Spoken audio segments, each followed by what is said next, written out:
مؤسسه خارجی که از ارزان قیمت رفتن به خاطر نمی دزدی و رزالت های نمی کارمندای دولتی که در کار میکرد رفت. اینا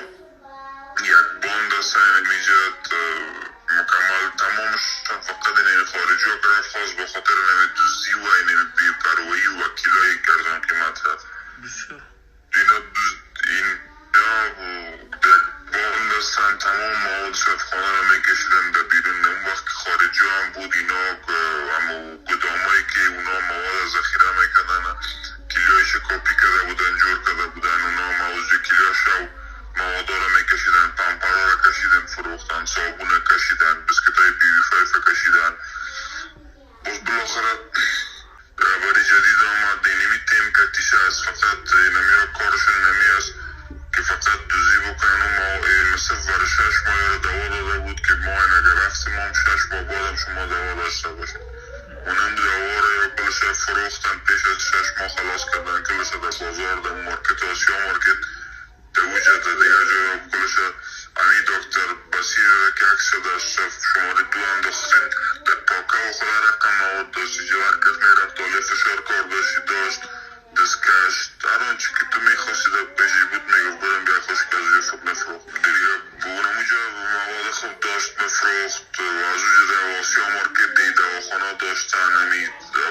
تازه ترین موارد مثلا دستکش اینا در بخش زایشگاه 1200 دانه دستکش مصرف کرده بودن در یک ماه.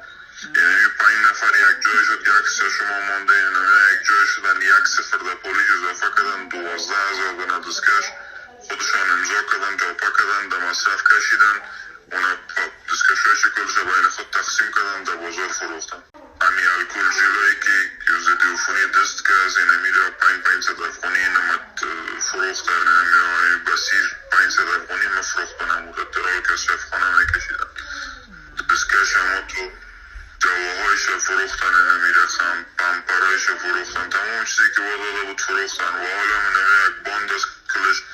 آجی جاوید دست اینمی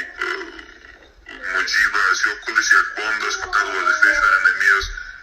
که چی رقم از کدام طریق میتونن مواد دوزی کنن بکشن دیگه چیز نماندم دوی شفخانه کالا بکشن یا کل چیز کشیدن فروختن.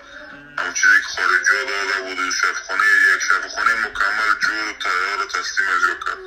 اما کلش فروخت و کلش هم یک باند است یکی دیگه آنمو تو کس پسان هم نمیکنن. آجی جاوید که از مدیر نرسنگ است این صلاحیت هم مطامن که شفخانه داره بعد از رئیس شفخانه مدیر نرسنگ صلاحیت داره. مجیب که از یک کس بنام مجیب مدیر حاضری بود سابق حال نمیفهم چی وظیفه داره